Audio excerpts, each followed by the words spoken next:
Well, hey, y'all, it's Krystal Hunsucker. Happy Magnanimous Monday, and welcome to your $1 Million Message. And I hope everyone is having an outstanding seminar, whether you're in person or virtual, whether you've just gotten done or you've just gotten there. It's going to be an experience of a lifetime, and you are going to soak in everything that you need to get. Well, I believe that when something crosses your path, more than once, it might just be the Holy Spirit giving you a little gentle nudge or sometimes a full-on shove. I've got 2 boys. There's a lot of shoving. But this past week, a friend of mine, we were in the pool together with kids, and my awesome friend Katie shared her very favorite TED Talk with me.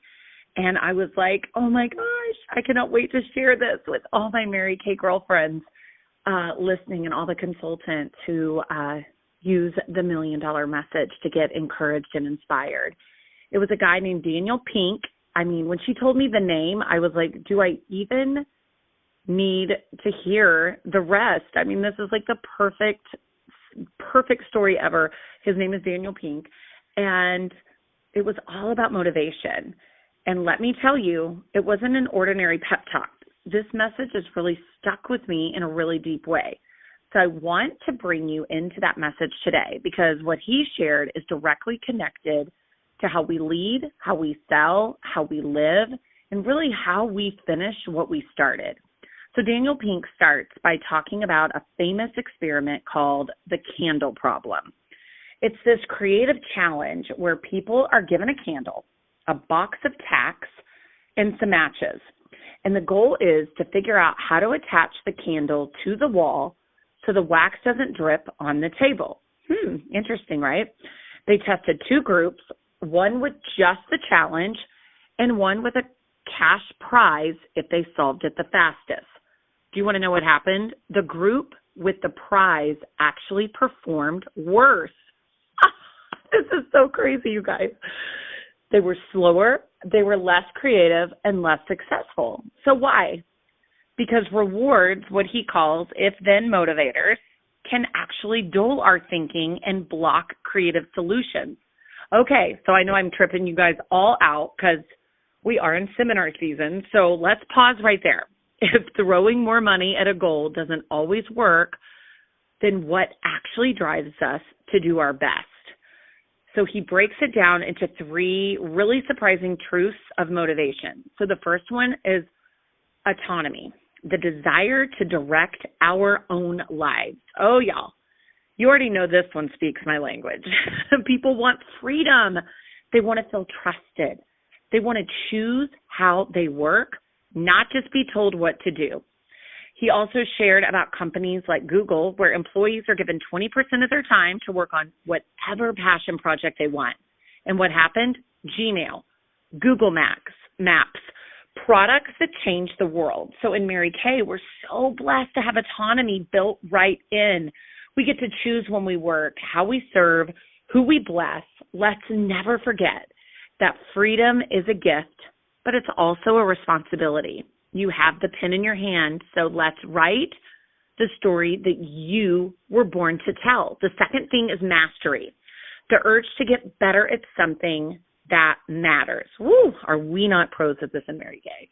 Not perfect, not instantly amazing, but better. And I love this. He says mastery is a mindset where you're not just showing up to check the box, but you're showing up to grow. You want to grow. You get on a growth plan. You want to stretch. You want to refine. Think about that first skincare class you taught or the first sharing that you ever led. Maybe it was a little clunky. Maybe you were nervous, but, I know you did it anyway. And every time you do it again, you got better, right? So mastery isn't about winning every time.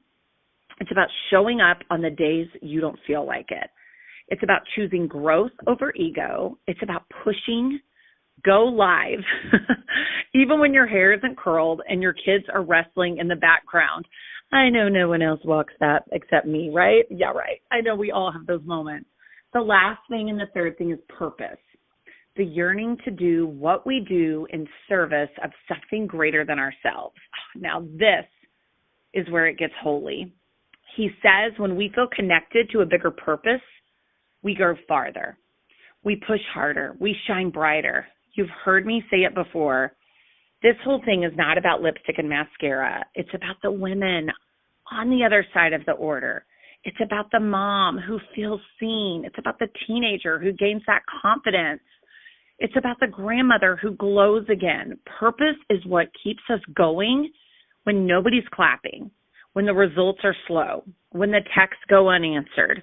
Purpose whispers, keep showing up. It matters. In Daniel's talk, and before I share this part of the end of Daniel's talk, it was so cool because today, Boone was in the car with me and he asked me, or this was yesterday actually, he said, Mom, what is my purpose? And I said, Boone, that is the best question you could ever ask.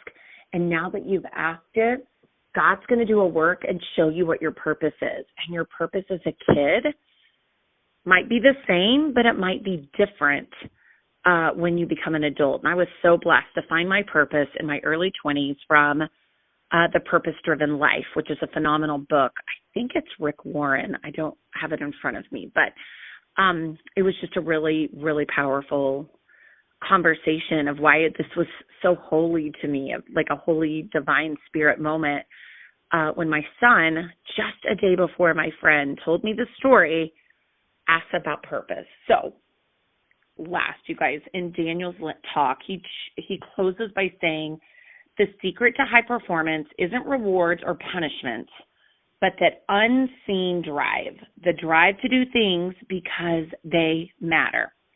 So the $1 million takeaway for you today, friends, is if you want to go fast, chase rewards. But if you want to go far, find your purpose. Choose autonomy, pursue mastery, and live for purpose. And that's how you lead a team that lasts. That's how you build a legacy. That's how you turn a job into a calling. So I want you to ask yourself, what's one way I can give myself more freedom this week? What's one skill I can commit to getting better at? And what is my deeper why, the reason I'll keep showing up even when it's hard? Because, friends, you were created on purpose, for a purpose, and with a purpose. Do not forget that. Walk in it today. Shine in it today. Speak from it today. Your motivation doesn't come from money. It comes from the meaning behind the mission. So I hope you make this week magnificent, and we're going to do it together. Let me bless you. May the Lord bless you and keep you. May he make his face to shine upon you. May you know that if God is for you, who can be against you? With God on your side, whom shall you fear? May you be like a tree that is planted by rivers of living water, that your leaf will not wither, and whatsoever you do, say it with me, it shall prosper. Have a magnanimous Monday.